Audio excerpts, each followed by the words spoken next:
안녕하세요. 오늘도 서현살롱을 찾아주셔서 감사합니다. 저는 서울에 사는 30대 중반의 여성이에요. 저는 코로나 전에 파혼을 한 경험이 있어요. 사연을 듣다 보니 저 말고도 시댁이나 남자 때문에 파혼까지 가게 되신 분들 이야기가 있더라고요. 저도 그분들한테 공감이 돼서 화도 났다가 속 시원하기도 했거든요.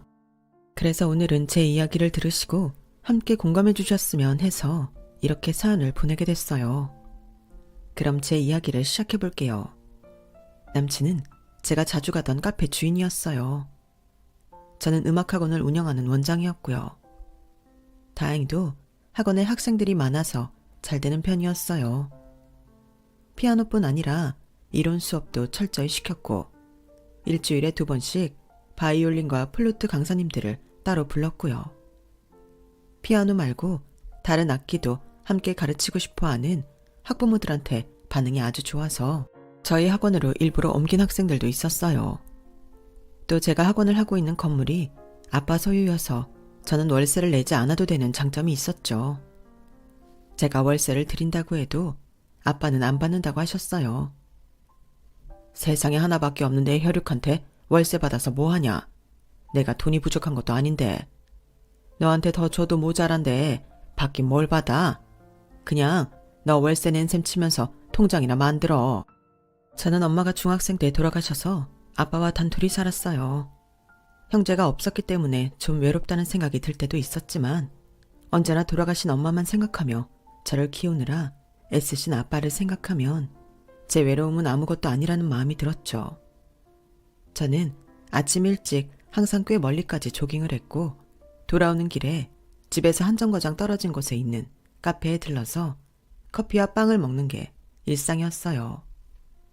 처음에는 남친과 인사만 나누는 사이였는데 일주일에 3번 이상은 계속 보다 보니 자연스럽게 대화를 하게 됐고 어느새 서로의 이름을 이야기하고 각자 사정을 조금씩 알게 되면서 사귀는 사이로 발전하게 됐어요.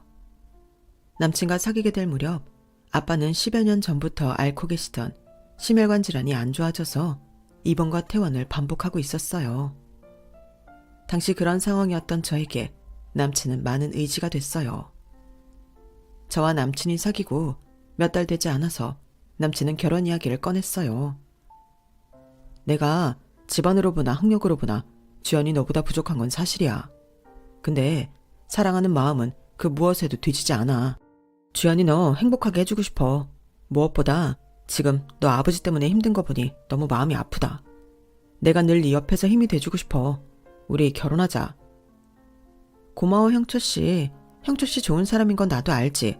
근데 이렇게 서둘러서 결혼해도 괜찮겠어? 형초씨도 여러 가지 갖춰서 결혼하고 싶을 텐데. 결혼식보다 우리 인생이 더 중요하지. 난 얼른 주연이 네 옆에서 잘 보살펴주고 아버님한테도 잘하고 싶어. 저는 아빠에 대해 깊게는 말하지 않았지만 입원했다가 퇴원한다는 말을 한 적이 있어서 남친도 저희 아빠 몸에 안 좋다는 걸 알고 있었어요.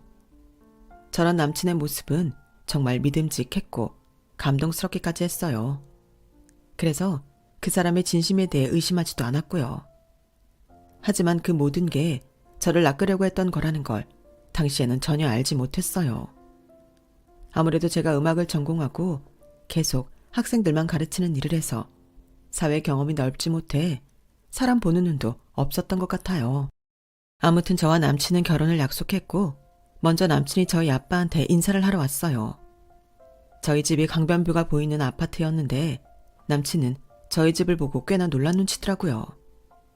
아빠가 물려받은 땅이 있어서 거기에 건물을 짓고 팔기도 하셨고 일부는 아직 갖고 계시고 다른 건물들도 있어서 저는 사실 경제적으로 큰 어려움 없이 살았거든요. 저는 엄마가 없었고 남친은 아버지가 안 계셨어요. 남친이 꽤 어릴 때 돌아가셔서 남친 어머니가 한번 재혼도 했는데 좀 안 좋은 사정으로 이혼하고 둘이 살았다고 하더라고요. 저는 그런 남친이 마음고생이 참 많았겠구나 싶어 안타까웠고요. 그래서 남친한테 뭐 하나라도 더 챙겨주려고 했었어요. 제가 신발도 사주고 가방도 사주고 데이트할 때는 제가 밥을 산 적도 꽤 있었어요. 저는 좋아하는 사이에 누가 꼭 돈을 내야 하고 밥은 남자가 사야 되고 그러는 건 의미가 없는 것 같았거든요. 저도 엄마 없는 사춘기를 보냈기 때문에 저나 비슷하게 외로울 것 같은 남친한테 끌렸던 것 같아요. 그래서 남친 혼자 카페에서 엄마 생애까지 책임지고 있음에도 주저하지 않고 결혼 얘기가 나올 때 좋다고 했고 결혼해서 시어머니도 잘 챙기자고 속으로 다짐했었죠. 아빠는 당시 몸이 많이 안 좋으셨기 때문에 남친이 인사를 오자 어떤 집안인지 뭘 하는지 묻지도 않으셨어요. 내가 언제 눈을 감아도 이제 마음을 놓겠구만. 우리 주연이 잘 부탁하네. 라고만 하셨어요. 남친 어머니도 저한테 이것저것 묻지도 않았어요. 오히려 아주 마음에 들어하는 것 같더라고요. 양쪽 집 분위기가 괜찮았기에 저는 이 결혼하는 게 맞는가 보다 그렇게 생각했어요.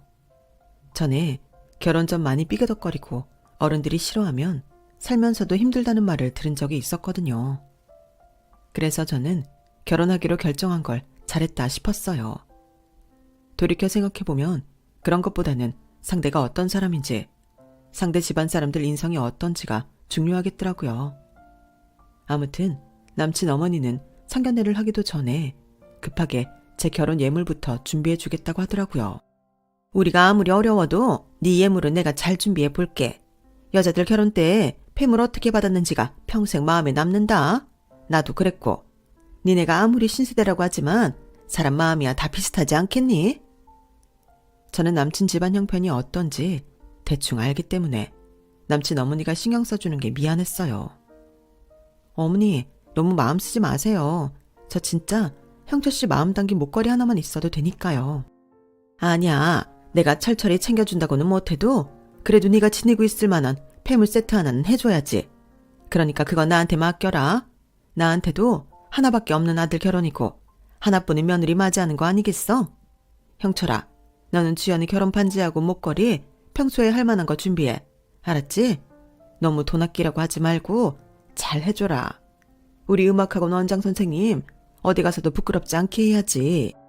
어머니, 원장이라고 해도 동네 아이들 가르치는 거예요. 대단한 일은 아닌데 그렇게 말씀하시니 어째 쑥스럽네요. 아무튼 어머니 준비하시다가 어려운 점 있으시면 언제든 말씀하세요. 저는 다 괜찮아요. 어쩜 말도 이렇게 이쁘게 할까? 알았다. 말만이라도 고마워. 우리 예비 며느리 마음 잘 알았어.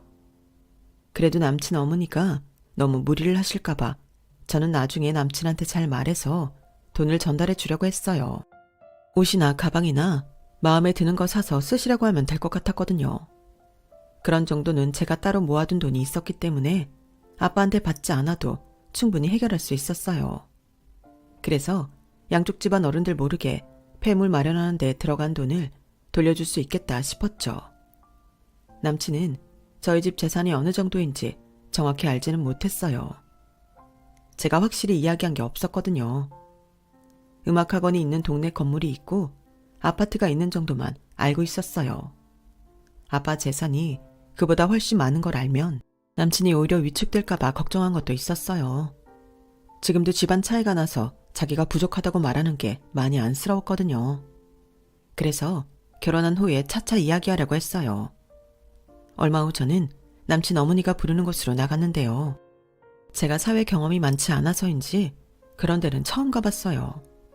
그래도 재래시장이나 전통시장 많이 다녀봤는데 거기는 골목골목 좁은 데로 들어가서는 무슨 암거래를 하는 것처럼 웬 아저씨가 허름한 케이스를 남친 어머니한테 주니까 남친 어머니는 케이스는 좀 새 걸로 달라고 뭐라 하더라고요. 그러자 그 아저씨가 정말 아주 옛날에나 쓰던 분홍색 플라스틱 통 긴 데에다가 폐물을 옮겨주는데요. 진짜 무슨 옛날 복부인이나 할 것 같은 알만 크고 촌스러운 귀걸이랑 반지 세트를 보고 솔직히 아무 말도 나오지 않았어요. 정말 요즘 사람들은 하고 다니지도 않을 옛날 영화나 드라마에서 보던 그런 거였거든요. 예, 내가 이거 진짜 있는 돈 다 털어서 해주는 거야. 디자인이 좀 구식이기는 해도 중요한 건 여기 박힌 보석 아니겠어? 이 알이 시중에서는 볼 수 없는 좋은 거야. 여기나 되니까 내가 가진 돈으로 이런 거 구하지. 다른 데에서는 꿈도 못 꾼다. 백화점이니 종로, 그런 데에 있는 보석 가게들은 이름값 때문에 비싸기만 하지. 그런 거 좋지도 않아. 이런 게 진짜야. 아, 진짜 이 가격에 이런 좋은 거 살 수 있어서 얼마나 다행인지 모른다. 아, 예. 어머니, 근데 저 이거 좀 생각해보면 안 될까요? 제가 그렇게 말하자 거기 주인 아저씨 표정이 너무 험악하게 변하는 게 보여서 더는 말을 못하고 감사하다고 그러고는 나왔어요. 없는 살림에 무리를 해서 예물을 해주려다 보니 이런 것 같아서 싫다고도 말을 못하겠고 고민이 되더라고요. 그래서 나중에 남친하고 이야기해서 어머니한테 잘 말씀드리고 폐물을 돌려드리라고 할 생각이었어요. 하나밖에 없는 아들 결혼시키면서 하나뿐인 며느리 얻는다며 꼭 좋은 거 해주겠다더니 이런 이상한 데에 와서 타임머신 타고 옛날로 돌아간 것 같은 폐물을 해줘야 하나. 저는 살짝 서운한 마음이 들기도 했지만 지금까지 그만큼 힘들게 살아오셔서 그렇겠지 라고 애써 좋게 생각했어요. 어쩌면 제가 생각했던 것보다 더 남친 집에 돈이 없을 수도 있겠다 싶었고요. 이제나 저제나 그 폐물을 다시 돌려주려고 말할 기회만 찾고 있을 때였어요. 갑자기 저에게 큰 비극이 들이닥쳤는데 바로 아빠가 돌아가시게 된 거였어요. 그즈음 아빠는 전보다 상태가 나아지셔서 이대로만 계속되면 입원하지 않고 꽤 견딜 수 있지 않을까 싶었거든요. 하지만 역시 나이가 있으셔서인지 어느 날 아침 갑자기 상태가 악화되더니 응급실로 실려가 딱 하루 중환자실에 계시고는 그대로 하늘나라로 가버리시고 말았어요. 저는 너무 경황이 없고 놀라서 처음엔 눈물도 나지 않았어요. 아빠, 그래도 나 결혼하는 건 보고 갔어야지. 이게 뭐야. 이렇게 갑자기 나만 두고 가버리면 어떡해. 새벽에 혼자 있을 때부터 다음날 아침에 남친과 남친 어머니가 올 때까지 계속 눈물이 나더라고요. 남친과 남친 어머니는 저를 위로해주며 제가 힘들 때에는 대신 조문객도 받아주었어요. 저는 그런 남친과 남친 어머니한테 진심으로 감사했어요. 장례가 끝나면 어떻게든 살해를 해야겠다는 마음까지 들었어요. 그런데 남친 어머니는 자기 지인들이 오면 분위기가 확 바뀌어서 뭐가 신난 사람처럼 웃으며 이야기를 하더라고요. 친구분들이 여기까지 와서 반가워서 그러겠지 하면서도 뭔가 좀 이상하다는 생각이 들었어요. 그러다가 저는 화장실에서 정말 기가 막힐 이야기를 듣게 됐어요. 제가 화장실 안에 있는 걸 모르고 남친 어머니 지인들이 자기들끼리 떠들고 있더라고요. 형처럼 얼굴이 핀다 했더니 다 이유가 있었네. 그러게 말이야. 어디서 저렇게 돈 많은 데다가 고 하나 다름없는 여자를 잡았대? 그 집은 진짜 로또 맞았네. 누가 아니래. 저게 복권보다 훨씬 낫지.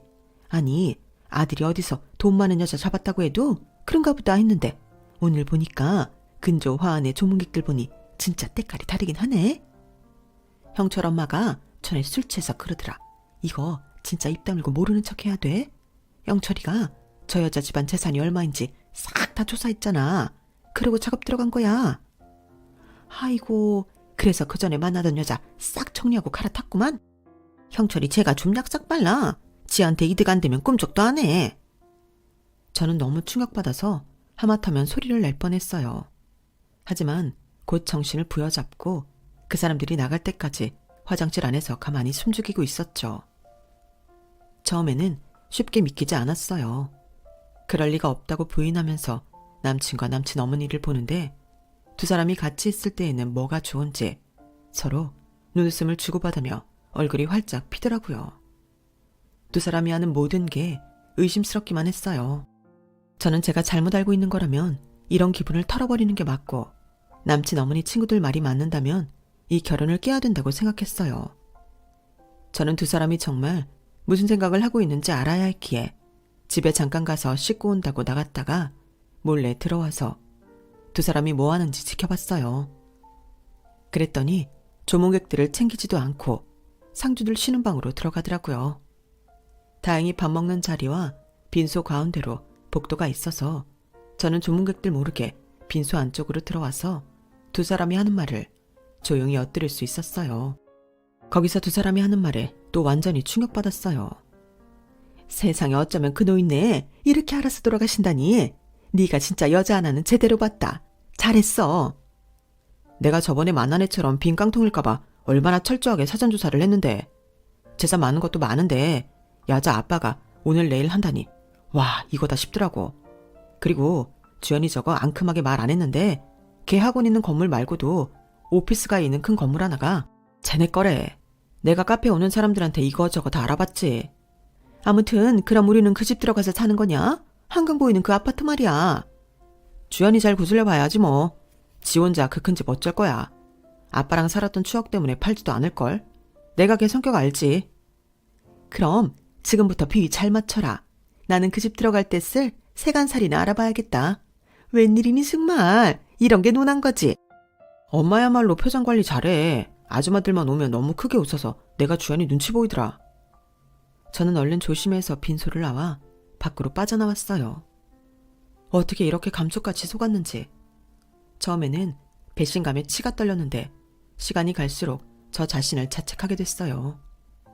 저는 그 순간 이미 파혼을 결심했고 두 사람한테 제가 느낀 배신감을 조금이나마 갚아주기로 마음먹었어요.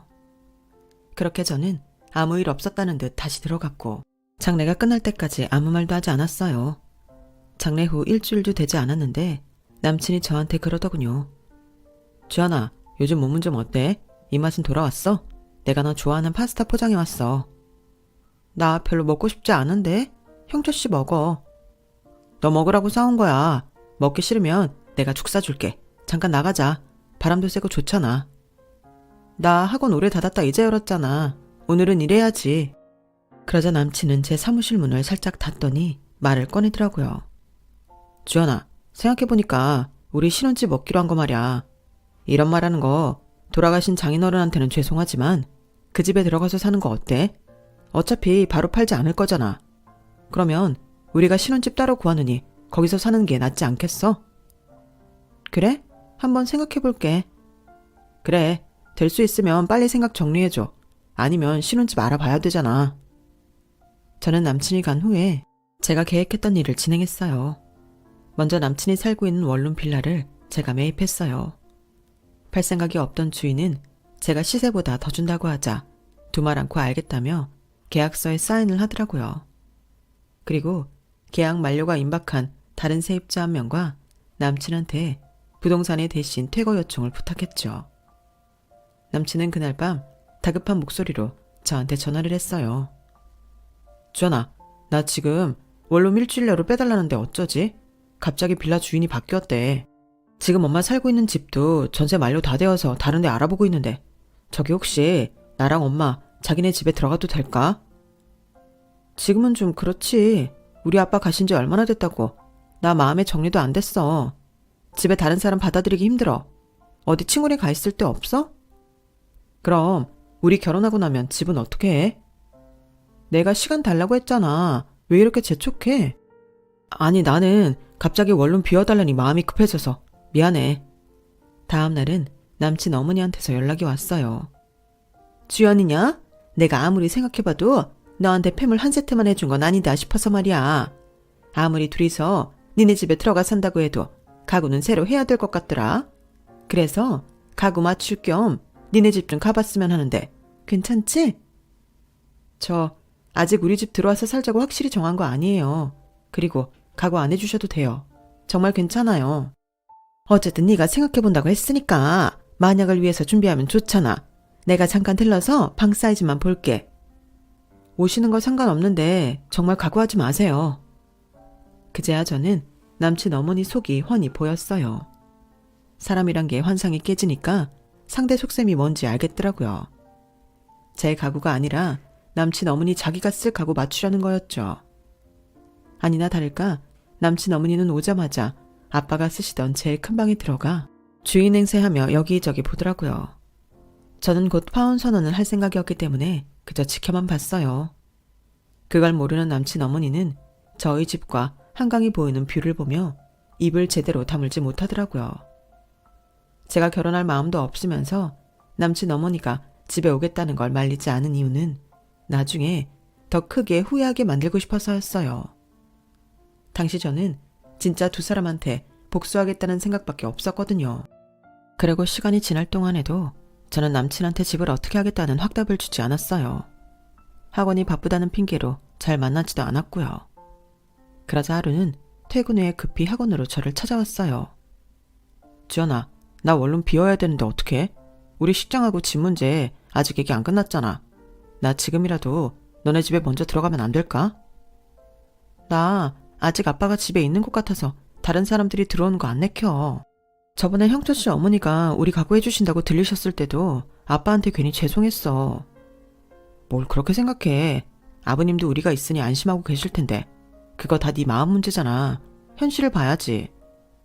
형철 씨, 생각보다 되게 냉정하네. 우리 아빠 돌아가시고 한 달도 안 됐어. 형철 씨 어머니가 돌아가셨어도 그렇게 말할 수 있어? 아니. 난 그런 뜻은 아니었고. 저기 실은 내가 빚을 좀 진 게 있어서. 그것 때문에 월세를 밀린 게 있거든. 보증금에서 그거 깔고 나면 얼마 남지도 않아서 임시 살 곳 구하기도 좀 벅차네. 우리 어차피 같이 살 건데 내가 좀 일찍 들어가도 되겠다는 뜻이었어. 기분 나빴으면 미안해. 제가 남친이 있는 원룸 빌라를 산 것도 남친이란 놈이 세를 제때 안 내서 보증금에서 다 까먹고 있다는 걸 알게 됐기 때문이었어요. 제가 새 주인이 되면서 정리할 사람 정리하는 건 뭐라고 할 수 없을 테니까요. 정 그러면 잠깐 어머니 집에 들어가 있으면 되잖아. 그게 엄마가 지금 집을 빼고 잠깐 친척 집에 있어. 그리고 엄마가 우리 가구 해주신다고 전세금 뺀 걸 좀 쓰셨다네. 그래서 말인데 엄마도 같이 살 수 있잖아. 그 집 넓고 방도 많으니까. 이 얘기는 더 이따가 하려고 했는데 주연이 네가 그런 말 하니까 나도 하는 거야. 아니 나한테 물어보지도 않고 그러면 어떡해. 나 그리고 어머니한테 가구하지 마시라고 말씀드렸는데. 엄마 마음은 그게 아닌가 봐. 주연이 너 아빠도 돌아가셨는데 제대로 챙겨줄 사람도 없고 하니 뭐 하나라도 더 해주고 싶으신 것 같아. 근데 내 방은 안방이 아닌데 어머니는 저번에 오셔서 다른 데는 볼 생각도 안 하시고 아빠가 쓰셨던 방만 보고 가셨어. 만약에 같이 살게 돼도 나는 그 방 안 쓸 건데 말이지. 그건 그랬어? 남친은 당황해서 얼굴이 벌개지며 더듬거렸어요. 자기 엄마가 자기가 쓸 방 점 찍어서 가구 취소된 거 딱 들켰으니까요. 그럼 나중에 다시 보면 되지 뭐. 아무튼 지금 당장은 우리가 니네 집 가는 게 어렵다 이거지? 그럼 언제로 정할까? 언제가 좋겠어? 적어도 49제는 지나야 되지 않겠어? 그때 돼서 내가 어떻게 할지 말해줄게. 49제라는 말을 하니 남친은 속이 꽉 막힌 표정으로 속으로 뭔가 계산하더라고요. 지한테 남은 돈으로 어디 가서 있을 수 있나 머리 굴리는 거겠죠. 그리고 어머니 가구 혹시 계약하셨으면 취소하시라고 해. 나 정말 그런 거 필요 없어. 괜한 돈 쓰실까 봐 하는 말이야. 그건 엄마가 알아서 하겠지. 나도 얘기는 할게. 하지만 두 사람은 제 말을 무시하더라고요. 다음날 남친은 저한테 전화해서 이렇게 말했어요. 주연아, 엄마한테 너 가구 부담스러워하는 것 같다고 했더니 고급 식기하고 네 차 바꿔주신다는데? 어머니가 그런 거 사실 돈이 어딨다고 그래. 전세금에서 좀 쓰신다고 했잖아. 아무튼 나는 차 지금 타는 거 멀쩡하고 식기도 쓰던 거가 좋아. 우리 집 그릇들도 다 좋은 거라 딱히 필요하지 않아. 그래도 엄마 성의가 있는데 그렇게 계속 거절만 할 거야? 그러는 형철 씨도 나 아빠 돌아가시고 얼마나 됐다고 하루가 멀다 하고 전화해서 집에 있는 물건을 바꾸라는 거야. 꼭 강요하는 것 같아. 강요는 무슨. 그래도 명색이 신혼살림이니 새로운 마음으로 시작하자는 의미이고 엄마도 너 생각해서 하시는 건데. 아무튼 더는 뭐라고 하지 마. 엄마 하시는 대로 둘 거야. 49제 지나고 나서는 집에 들어갈 수 있는 거지? 그동안 생각해보고 말해준다고 했지 들어올 수 있다고 한 건 아니야. 제 말에 남친은 불만이 많아 보였지만 자칫 자기가 실수할까봐 그런지 알았다고만 하고 끊더라고요. 그렇게 시간은 흘렀고 어느덧 49제가 지나가고 있었어요. 두 사람을 만나서 단판을 짓기로 한 날이 다가왔죠. 그리고 약속 전날 남친 어머니한테서 전화가 왔어요. 주연아, 이제 마음은 괜찮아졌지? 그럼 뭐 만나서 얘기할 거 없이 우리 내일 들어가면 좋겠는데? 그래도 일단은 약속한 곳에서 만나는 게 좋겠어요. 뭐 네 생각이 그렇다면 어쩔 수 없지만 일을 참 복잡하게 하는구나. 근데 말이야, 내가 좀 성격이 급한 데가 있어서 미리 말해두는 거야. 내가 또 이런 말을 바로 안 하면 병이 되니까 이해해라. 니네 그 아파트 말이야, 결국에는 너랑 형철이 둘이 살 거니까 둘이 공동명의로 하면 딱이지 않겠어? 그래서 말인데 내일 그 서류까지 준비해오면 너무 좋지 않을까 해서 말이야. 지금까지 아버지 돌아가시고 그냥 흘려보낸 시간들 있으니 이제는 시간 좀 아끼자는 뜻에서 한 말이니까 섭섭하게 듣지 않았으면 좋겠다. 내일 봬요. 내일 만나서 말씀드릴게요. 그래 우리 며느리, 내일은 우리 좋은 얘기 많이 하자. 남친 어머니는 혼자 꿈에 부풀어서 전화를 끊더라고요. 그리고 저는 약속 장소에 먼저 가 있었어요. 꽤 고급스러운 중식 레스토랑이었는데 남친과 남친 어머니는 들어오더니 어리둥절하더라고요. 아니, 여기 왜 이렇게 손님이 없어? 우리밖에 없는 것 같은데? 뭐 그건 특별히 신경 쓰지 않아도 되니까 일단 둘 다 앉으세요. 라며 남친 어머니 말에 제가 대답했어요. 두 사람이 자리에 앉자 고급 양복을 쫙 빼입은 남자가 와서 두 사람한테 인사하고는 제 옆에 앉았어요. 남친은 궁금해서 저한테 묻더라고요. 주연아, 이분은 누구야? 우리 이종 사촌 오빠, 여기 중식당 사장이야. 제 말에 두 사람은 깜짝 놀라 서로를 쳐다봤어요. 이종 사촌 오빠라면 옛날에 돌아가신 네 어머니. 형제씨 말이 맞아. 엄마는 돌아가셨어도 이모랑 외삼촌 집에는 자주 갔고 사촌들끼리도 친해. 그 말은 내가 직계가족은 없어도 천혜고아는 아니라는 뜻이야. 제 말에 두 사람은 표정이 싹 굳었어요. 이제 오늘 이후로 두 사람하고는 끝이라는 걸 전하려고. 내가 오빠한테 부탁했고 오빠는 특별히 나를 위해서 오늘 저녁 손님은 안 받기로 한 거야. 끝? 끝이라니 그게 무슨 뜻이냐? 우리 며느리 왜 또 그래? 왜 또라뇨 아줌마. 저 아줌마 아들하고 결혼 안 한다고요. 진작부터 그렇게 마음먹고 있었는데 49째 지나기만 기다린 거예요. 망자에 대한 예의도 모르는 누구들하고 달라서. 저는 아빠 마지막까지 잘 보내드린다는 마음을 갖고 있었거든요. 제 말에 남친은 얼굴에 핏기가 싹 사라졌어요. 아니 내가 전에 찾아갔던 것 때문에 그래. 전화하고 그래서. 그거야. 결혼 준비 때문에 물어볼 게 있으니 그랬던 거고. 나도 물론 아버님 돌아가신 거에 대한 슬픔도 있고 예의도 지키려고 했지. 근데 죽은 사람이 그런다고 돌아오는 것도 아닌데 산 사람들은 앞날을 생각해야 되잖아. 예, 맞다. 너 이런 식으로 1년지대 살 없는 거 아니야. 그게 뭐 그리 대수라고 고작 그런 일 갖고 그래. 고작 그런 일이요? 저 만나기 전에 제 뒷조사 다 하고 우리 아빠 재산 많고 아프신 거 알고 작정하고 들이댄 게 고작이에요? 그래서 장례식장에서도 둘이 남아서 논았다고 하지 않았어요? 장지로 가기 전인데 표정 관리하자고. 둘이서 다짐하고 전에 사귀던 여자 깡통이라고 정리했다고 하고. 내가 다 들었어. 제 말에 남친과 남친 어머니는 좌불안석이 돼서 어쩔 줄 몰랐어요. 아니 세아가 우리는 그런 뜻이 아니라 그게 말이야. 네가 그 많은 재산 갖고 혼자 됐다는 걸 표현이 잘못 나간 거야. 아줌마 친구들한테도 이 인간이 다른 여자 차고 나 잡았다고 로또 맞았다고 말했어요? 그것도 표현 잘못한 거예요? 아니 엄마가 말하다 보니 실수할 수도 있는 거지. 너는 내 마음을 그렇게 모르냐? 내가 너한테 어떻게 했는데 이래. 그거 다 내 재산 보고 그런 거 아니었어? 그때 옆에 있던 사촌 오빠가 말했어요. 이영철 씨, 제가 좀 알아봤는데 그 카페도 빚더미던데요. 우리 주연이한테는 카페 아주 잘 되는 것처럼 말했다면서요. 원룸 보증금도 다 날려먹고. 그러면서 어머니는 아파트 전세금 뺀 걸로 차 사고 쉽게 살 생각을 하다니. 참, 이해가 안 가는 집안이네요.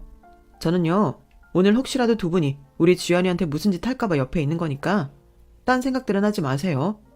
여기 전부 다 제 직원들이고 제가 부르기만 하면 달려올 장정들도 많아요. 그 말에 두 사람은 완전히 기가 죽어 입을 다물었어요. 그리고 형철씨, 그 원룸 빌라 내가 산 거야. 내가 그동안 정을 봐서 나가라고 한 날 지났는데도 가만히 있었으니까. 내일은 당장 짐 빼. 안 그러면 나도 법적인 절차 들어갈 거니까. 그러자 남친은 자리에서 일어나더니 바닥에 바짝 엎드렸어요. 주연아, 자기야, 한 번만 받아줘. 그래, 내가 너에 대해 알아본 건 인정해. 그건 나도 사는 게 너무 힘들고 빠듯해서 그랬던 거야. 사람이라는 게 돈이 앞에 있으니 욕심이 생기긴 하더라고. 그래도 나 너 사랑하는 마음에는 변함없어. 정말이야. 나도 장인어른 돌아가신 거 누구보다 가슴 아프고 슬퍼. 이런 내 지신까지 왜곡하지는 말아줘. 정말 한 번만 다시 생각해봐. 웃기고 있네. 입술에 침이나 바르고 거짓말하라고. 오빠가 다 알아봤어. 너 맨날 카페에 앉아서 새 외제차 살 생각하고 골프 회원권 살 생각하고 결혼하면 카페 대충 넘기고 놀 생각하고 있었다며. 오빠가 직원 하나 맨날 너네 카페에 보내서 정보 수집하고 있었다. 그러니까 이제 그만 끝내자. 결혼 없던 걸로 해. 파혼이라고. 저와 오빠가 자리에서 일어나자 남친과 남친 어머니는 정말 말 그대로 제 옷자락을 잡고 사정을 했어요. 얘 주연아, 세아가 우리 갈 데도 없어. 니네 집 들어갈 것만 믿고 방구 활동도 안 해놨단 말이야. 내가 들어가면 쓰려고 식기도 다시 사고 내가 새 차도 너랑 같이 쓰려고 뽑았다고. 주연아, 자기야, 나 진짜 길바닥에서 살아야 돼. 좀 봐주라. 어떻게 다시 좀 생각해봐. 이게 다 날 우습게 본 죄값이라고 생각하라고요, 이 인간들아. 주연아, 그럼 내 원룸 보증금 그건 그냥 주면 안 돼? 나 진짜 돈이 없어서 그래. 당장 어딜 가겠어? 네가 날 생각하는 마음이 조금이라도 있었다면 보증금은 주라. 정말 끝까지 찌질하고 반성의 마음은 눈꽃만큼도 없더군요. 어떻게 그 순간까지 자기 돈을 달라고 할 수가 있나요? 두 사람은 절 어떻게 해보려는 것 같았지만 옆에 있는 이종사촌 오빠와 직원들 눈치가 보여서인지 아무것도 못하고 한탄을 하며 돌아가야 했어요.